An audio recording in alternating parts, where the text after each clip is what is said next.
नमस्कार प्रेक्षकांनो, आजच्या एपिसोडमध्ये इथे अर्णवला आता झोप लागलेली असते आणि ईश्वरीसुद्धा शांतपणे सोप्यावरतीच झोपलेली असते. तेव्हा अर्णव जागा होतो आणि ईश्वरीकडे बघतो, तर तिच्या अंगावरती पांघरूण वगैरे नसतं. तेव्हा अर्णव उठतो आणि त्याच्या हातामध्ये जो त्याचा शिला असतो तोच घेऊन आता ईश्वरीच्या अंगावरती पांघरूण घालतो. तेव्हा प्रेक्षकांनो, अर्णव ईश्वरीकडे बघत असतो आणि म्हणत असतो की मी सिंदूर, मला माहिती आहे तुझं लाईफ एका दिवसामध्ये चेंज झालं आणि त्यामुळे या गोष्टी पचवायला तुला वेळ लागणार आहे. पण मी खरंच सांगतोय, मी जे काही केलं ते सगळं तुझ्यासाठी केलं, तुला प्रोटेक्ट करण्यासाठी केलं. आणि आता ही गोष्ट तुला कळणार नाही आहे, पण योग्य वेळ आल्यानंतर तुला या सगळ्या गोष्टी कळतील आणि समजतील की मी हे सगळं का केलं आणि कशासाठी केलं.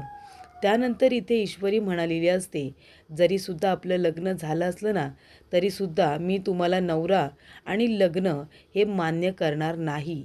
तेव्हा प्रेक्षकांनो, अर्णवला या गोष्टी आठवत असतात आणि तो म्हणतो की तुला हळूहळू या गोष्टी कळतील आणि तेव्हा तू त्या ॲक्सेप्ट करशील, मला माहिती आहे. पण इथे आता ईश्वरीचा सध्या तरी गैरसमज झाला आहे आणि म्हणूनच ती अर्णवच्या कुठल्याही गोष्टीवरती विश्वास ठेवायला तयार नाही.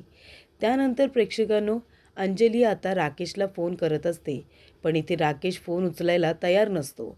तेव्हा अंजली टेन्शनमध्ये असते.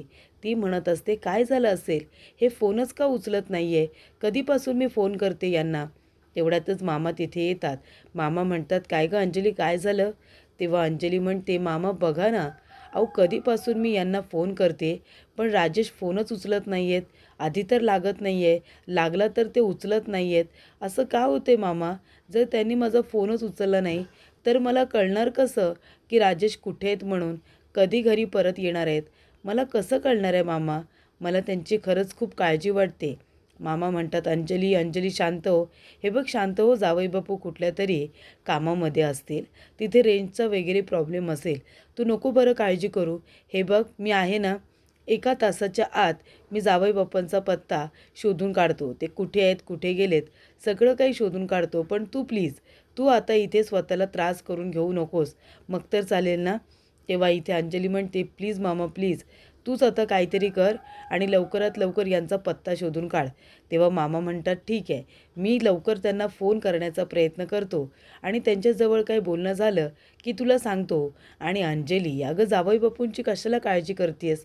तुला माहिती आहे ना, ते कामानिमित्त कुठे ना कुठेतरी जातच असतात. तेव्हा इथे अंजली म्हणत असते, मामा अहो पण आपल्या घरामध्ये किती आणि काय काय घडलं आहे हे सगळं मला त्यांना सांगायचं आहे. म्हणजे त्यांना काय वाटत असेल, चिंटूचं लग्न आज आहे लावण्याबरोबर, कारण काल हळद होती ना, मग त्यांना वाटत असेल की चिंटूचं लग्न आज आहे. मग त्यांना मला हेच सांगायचं आहे की चिंटूचं लग्न आज नाही, काल ईश्वरीबरोबर झालं, म्हणून तर मी फोन करते ना. तेव्हा मामा मनामध्ये म्हणत असतात की आता लपून बसला असेल कुठेतरी, कुठल्या तोंडाने घरी येईल ना, म्हणून लाज वाटली असेल तेव्हा लपून बसला असेल, असं इकडे मामा म्हणत असतात. त्यानंतर प्रेक्षकांनो, इथे आता ईश्वरीला जाग आलेली असते. ईश्वरी उठते, आजूबाजूला अर्णव कुठे आहे का ते बघत असते, पण अर्णव रूममध्येच नसतो. तेव्हा ती आता अंगावरती जे पांघरूण घातलेलं असतं त्याची घडी वगैरे करते. तेव्हा इथे अर्णव आलेला असतो देवघरामध्ये आपल्या आजीबरोबर बोलायला. तेव्हा इकडे आजी म्हणत असते, तू इथे काय करतोयस? तेव्हा अर्णव म्हणतो, आजी प्लीज प्लीज माझं एकदा ऐकून घे शांतपणे, मी जे काही बोलतोय ना ते शांतपणे ऐकून घे. हे बघ आजी, मला मान्य आहे की तुला मी ईश्वरीबरोबर जे काही लग्न वगैरे केलं आहे हे तुला मान्य नाही आहे. पण हे बघ आता ईश्वरी माझी बायको आहे, या घरची सून आहे आणि हे सत्य हे तू प्लीज ॲक्सेप्ट लवकरात लवकर कर आणि ईश्वरीबरोबर तू पूर्वीसारखी चांगली राहा ना. आणि हे बघ आजी, तुला चांगलंच माहिती आहे की मी कधीही काही चुकीचं करणार नाही आहे. मी जे काही करेन ते विचारपूर्वकच करेन, एवढं तर तुला माहिती आहे ना. तुला मी नक्की हे प्रूव्ह करून दाखवेन की मी लग्नाचा घेतलेला डिसिजन हा करेक्ट आहे. मी खरंच हे प्रूव्ह करेन, पण तू आता मनामध्ये कुठलाही राग ठेवू नकोस. तेव्हा इथे आजी म्हणत असते, अर्णव अरे असं काय करतोयस तू? तू त्या मुलीबरोबर लग्न करून आलेस जिच्याबरोबर तुझी पत्रिका जुळलेली नाही आहे, जिच्याबरोबर लग्न झालं तर तुझ्या जीवाला धोका आहे. आणि हे मला माहिती आहे, मला गुरुजींनी स्वतः सांगितलं आहे. आणि एवढं सगळं असताना बरोबर हळदीच्या दिवशी तू त्याच मुलीला घरी घेऊन आलास आणि तू सांगतोयस की ती तुझी बायको आहे आणि आम्ही लगेच ते सगळं मान्य करायचं असं वाटतंय तुला आता चिंटू? ह्या सगळ्या गोष्टी इतक्या सोप्या आहेत का? तेव्हा इथे अर्णव म्हणत असतो, आजी प्लीज, मी तुला आधीच सांगितलं आहे, पत्रिका वगैरे, कुंडली वगैरे या सगळ्या गोष्टींवरती माझा विश्वास नाही आहे. अगं आपलं नशीब आपण स्वतः घडवतो ना, देव नाही घडवत. आपल्याला त्यासाठी चांगले वाईट कर्म करावे लागतात. तेव्हा प्रेक्षकांनो, इथे आता अर्णव आजीला समजावणार तेवढ्यातच आजी काही न बोलता सरळ तिथून निघून जाते. तेव्हा वल्लरी तिथे आलेली असते. वल्लरी म्हणत असते, काय रे चिंटू, काय झालं? तेव्हा अर्णव म्हणत असतो, नाही काही नाही मामी. तेव्हा इथे वल्लरी म्हणते, अरे बाबा, काल तू तुझ्या हळदीच्या दिवशी त्या मुलीला तुझ्याबरोबर घेऊन आलास आणि मग त्याच्यानंतरला काय होणार होतं? त्याच्यानंतरला सगळ्यांची हीच रिॲक्शन येणार होती. ते तर तुला माहितीच असेल ना.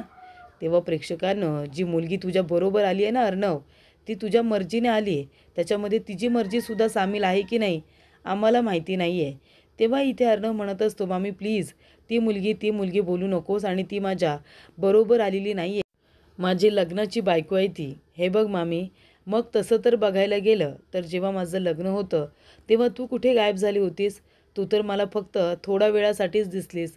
त्यानंतरला तू निघून गेलीस. मंगलाष्टकासुद्धा पूर्ण झाल्या नव्हत्या आणि तू निघून गेलीस. मला आजूबाजूला तू कुठेही दिसली नाहीस मामी. तू कुठे निघून गेली होतीस?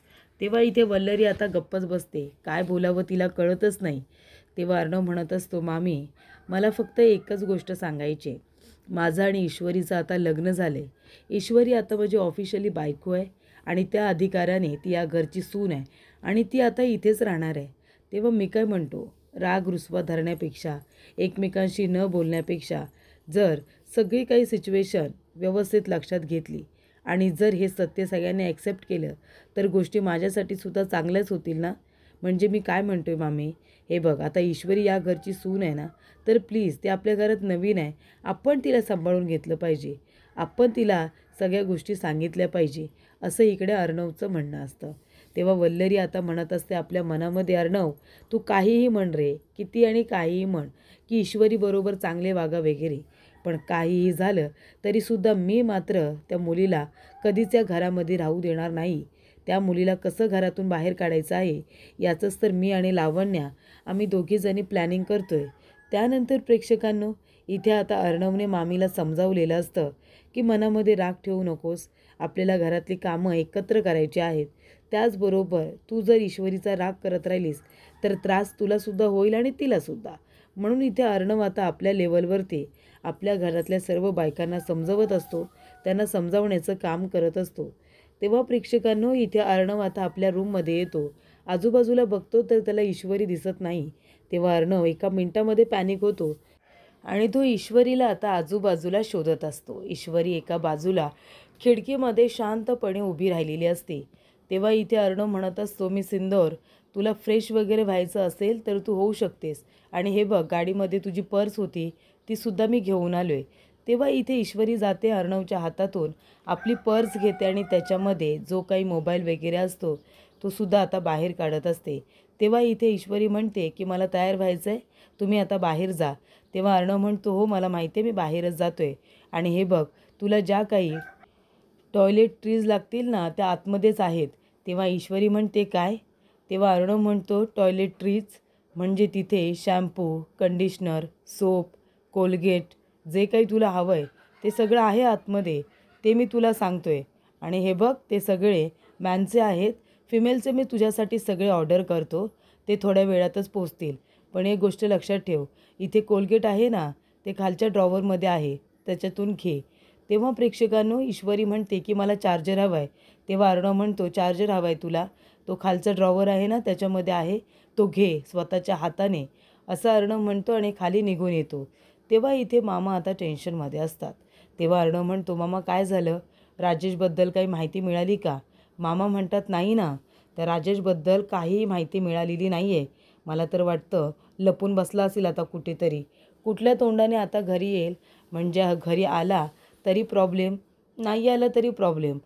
पण या सगळ्याचा आपल्या अंजलीला त्रास होईल मात्र ते नक्की. अरे तिने टेन्शन घेतलं आहे ना, आता अंजलीची समजूत कशी काढायची ना ते कळत नाही आहे. तिला काळजी वाटते की कुठेही न सांगता राकेश गेला कुठे, म्हणून तिला टेन्शन आलं आहे. तेव्हा अर्णव म्हणतो, नाही मामा, आता टेन्शन आपण घ्यायचं नाही, त्याने घ्यायचं. तेव्हा मामा म्हणतात, अरे पण तू मुद्दामून करतोय ना. आता तूच मला सांग, जो माणूस एकाएकी घरातून निघून गेलाय, अंजलीला काही न सांगता तुझं लग्न झालं ईश्वरीबरोबर म्हणून तो गायब झाला हे आपल्याला माहिती आहे. पण अंजलीला कुठे माहिती आहे? ती तर बिचारी काळजीतच आहे ना, की तिचा नवरा कुठे आहे, फोन का उचलत नाही आहे म्हणून. आणि तो आता घरीसुद्धा येऊ शकत नाही आहे, कारण घरामध्ये आता ईश्वरी आहे, बरोबर ना? तेव्हा तो हे सगळं मुद्दामून करतोय. म्हणजे तो नाही आला तर आपल्या अंजलीला त्रास व्हावा ना, म्हणून तो हे सगळं करतोय. तेव्हा इथे अर्णव म्हणत असतो, नाही मामा, त्याने आता काही करू दे. पण हे बघ, आपण आता सेफ झोनमध्ये आहोत आणि तो रेड झोनमध्ये आहे. त्याने जरी काही केलं तरी अडकणार तोच आहे. कारण तो इथे आता रेड झोनमध्ये आहे मामा. तो आपलं काही नाही वाकडं करू शकणार. हे बघ, आपण आता एकदम रिलॅक्स राहायचं. ईश्वरी आता 24 तास माझ्या नजरेच्या समोर असणार आहे. मी तिला माझ्या घरामध्ये, आपल्या इथे मी तिला व्यवस्थितरित्या प्रोटेक्ट करू शकतो. तुला पण माहिती आहे, घरामध्ये एवढी सगळी माणसं आहेत तिच्यावरती लक्ष ठेवायला. तू सुद्धा आहेस. आणि ताईची काळजी तू करू नकोस मामा. ताईला आपण बरोबर हँडल करू. ताईच्या मनातून फक्त काढायचं की तो कामानिमित्त बाहेर गेलाय म्हणून आलेला नाही आहे. तेव्हा तू जास्त टेन्शन घेऊ नको आणि मनातून तिच्या काळजी बाजूला काढायची आणि तिला राकेशबद्दल सगळं चांगलं चांगलं सांगायचं, जेणेकरून ताई टेन्शन घेणार नाही, असं अर्णव म्हणत असतो.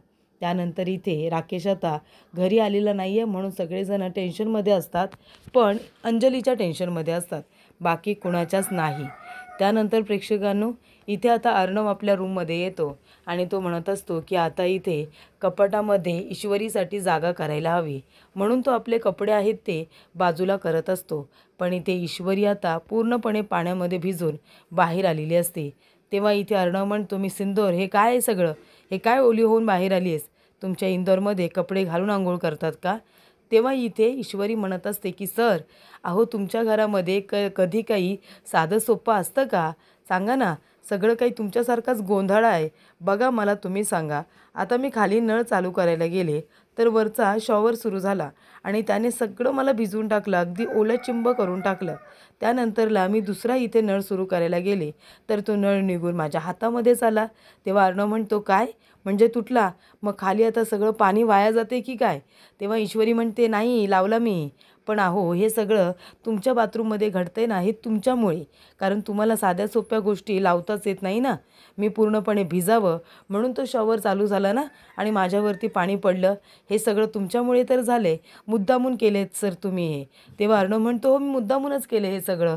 माझ्या बाथरूममध्ये जी सिस्टीम आहे ना, ती मी माझ्यासाठी ठेवली होती. म्हणजे मी शॉवरनेच आंघोळ करतो ना, मला शॉवर लागतो, तुला नाही लागत. मग तुला जर माहिती नाही आहे की कसं चालू करायचं, कसं बंद करायचं, याच्यामध्ये माझी चूक नाही आहे, कळलं ना? माहिती नव्हतं तर मला एकदा विचारलं असतंस तरीसुद्धा मी तुला सांगितलं असतं. प्रत्येक गोष्टीवरती आरडाओरडा, प्रत्येक गोष्टीवरती बोलणं हे गरजेचं नाही आहे. थोडं शांत राहूनसुद्धा इथे छान पद्धतीने गोष्टी हँडल होऊ शकतात. कळलं तुला मी सिंदूर? तेव्हा ईश्वरी म्हणत असते, हे बघा, मला आता लेक्चर देऊ नका, कळलं ना तुम्हाला? तेव्हा इथे अर्णव म्हणतो, माझ्याकडे तेवढा वेळ नाही आहे तुला लेक्चर द्यायला. आणि एक काम कर, हे घे, हा टॉवेल घे आणि तुझं डोकं वगैरे पुसून घे, नाहीतर तुला सर्दी होईल. तेव्हा ईश्वरी म्हणते, तुम्ही नका काळजी करू माझी, मला सर्दी होईल की नाही होईल, कळलं ना? तेव्हा इकडे अर्णव म्हणत असतो, हा टॉवेल घे. ईश्वरी म्हणते, नाही, मी तुमचं टॉवेल घेणार नाही आहे. कारण का जर त्याच्यामध्ये खुजलीची पावडर वगैरे असेल तर? नाही नाही नाही, मी टॉवेल घेणार नाही आहे. तेव्हा अर्णव म्हणतो, मी सिंदूर, तुला जरा वेळ लागला आहे का? काय विचार करतेस तू? काय बोलतेस? तुला तरी कळतंय का? मी का तुझ्या टॉवेलमध्ये इथे खुजलीचं औषध टाकेन? बरं, तू एक काम कर, तू चेंज करून घे, मी बाहेर आहे. तेव्हा ईश्वरी म्हणत असते, हो हो, मी खूपच जास्त कपडे आणलेत ना, म्हणजे मला वाटलं होतं की इथे भडकूचंद बाबा माझ्याबरोबर एका दिवसामध्ये लग्न करतील, म्हणून मी बॅग पॅक करूनच घेऊन आले. अहो, मी येताना तुमच्याबरोबर एकटीच आली आहे ना, माझी बॅग वगैरे कुठे आहे? तेव्हा इथे अर्णव आता म्हणत असतो की अच्छा, म्हणजे आता त्याला एक काम करावं लागतं. तो आता नम्रताला फोन करतो. तेव्हा नम्रता म्हणते, जीजू, बोला जीजू. तेव्हा इथे अर्णव म्हणतो, अरे वा, म्हणजे त्या घरामध्ये कुणीतरी असा आहे जो मला आपलं मानतो. तेव्हा इथे आता नम्रता म्हणत असते, का सर, मी तुम्हाला आपलं मानतेच ना, आता तर आपलं नातं बदललं आहे, तुम्ही जीजू झालात. तेव्हा इथे अर्णव म्हणतो की नम्रताचा फोन आहे, ती मला जीजू म्हणते, आपलं लग्न झालं आहे ना आता म्हणून. तेव्हा ईश्वरी अर्णवकडे रागानेच बघत असते. तेव्हा अर्णव म्हणतो की नम्रता, माझं तुझ्याकडे एक काम होतं. तू प्लीज एक काम करतेस का? मी सुंदरचे कपडे वगैरे जरा बॅगमध्ये टाकून तिची बॅग घेऊन येतेस का? तेव्हा इथे नम्रता म्हणते, बरं बरं ठीक आहे ना जीजू, मी तिचे सगळे कपडे घेऊन येते, तुम्ही काळजी करू नका. तेव्हा इथे आता अर्णव म्हणत असतो, आणि झालंच तर येताना आहे ना थोडीशी बुद्धी, थोडीशी अक्कल, कॉमन सेन्स, पेशन्स हे सुद्धा जरा घेऊन ये, तिला त्याचीसुद्धा गरज आहे. तेव्हा इथे ईश्वरी म्हणत असते, हे काय म्हणालात तुम्ही?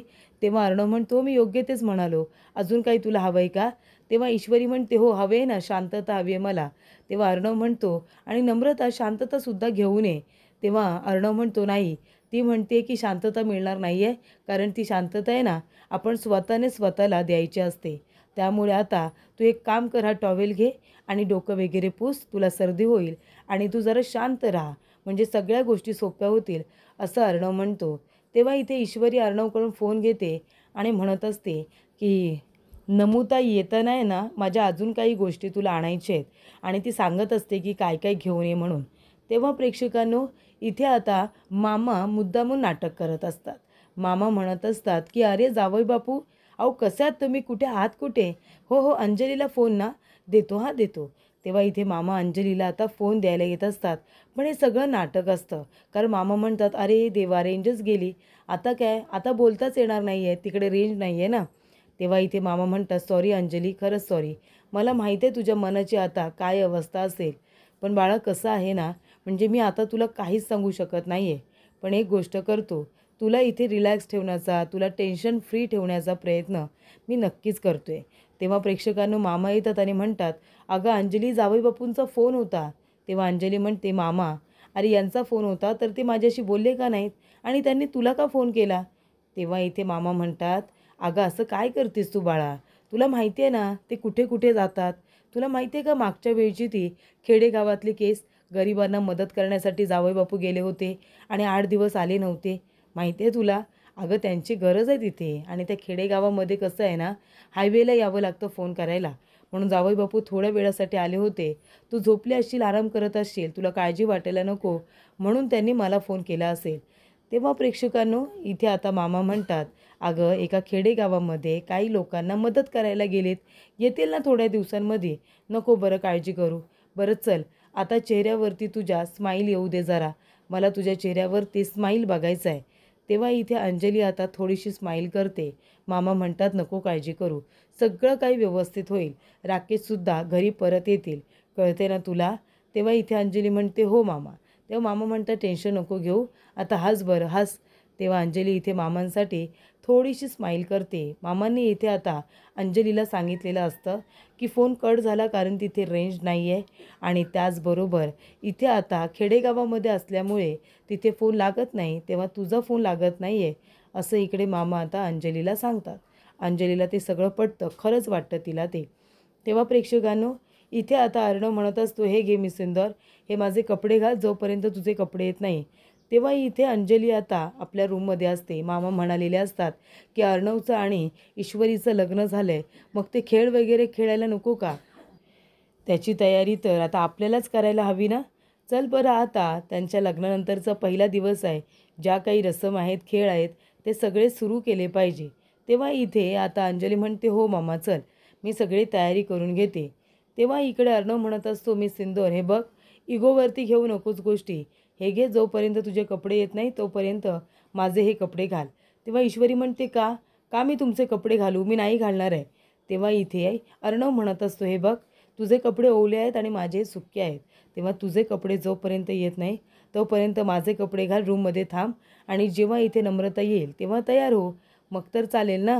तेव्हा अर्णव म्हणतो, मी सिंदूर घे. तेव्हा इथे ईश्वरी घेत नसते, तेव्हा अर्णव तिच्यावरती ओरडतो आणि म्हणतो, घे, लहान मुलांसारखी हट्ट करू नकोस, घे बोलतोय ना, घे. तेव्हा इथे आता ती टॉवेल त्याच्या हातातून आणि कपडे हे खेचून घेते. त्यानंतर प्रेक्षकांनो, पुढील भागामध्ये इथे आता नम्रताला राकेश भेटलेले असतात. तेव्हा राकेश म्हणत असतात, नम्रताजी, अहो हे काय झालं, काय ऐकतो मी? ईश्वरीजींनी त्या अर्णवबरोबर लग्न केलं आहे. अहो तो माणूस म्हणून चांगला नाही आहे, किती फसवणूक करतो तो माणूस, तुम्हाला माहिती नाही आहे का? अहो कशासाठी लग्न केलं तुमच्या बहिणीने त्या अर्णव राजे शिर्केबरोबर? तेव्हाही इथे नम्रता म्हणते, ती चुकली आहे, तुम्हाला तिला जाब विचारायचं आहे ना. एक काम करा, मी तिकडेच चालले आता ईश्वरीची बॅग घेऊन. तुम्ही चला माझ्याबरोबर आणि तुम्ही ईश्वरीला जाब विचारा की तिने असं का केलं म्हणून. मग तर चालेल ना. त्यानंतर प्रेक्षकांनो, इथे आजी म्हणत असते की मला अर्णवकडून ही अपेक्षा नव्हती, पण तो सुद्धा त्याच्या वडिलांसारखाच वागला, असं इकडे आजी आता डायनिंग टेबलवरती सगळ्यांसमोर म्हणत असते आणि ते अर्णव ऐकतो.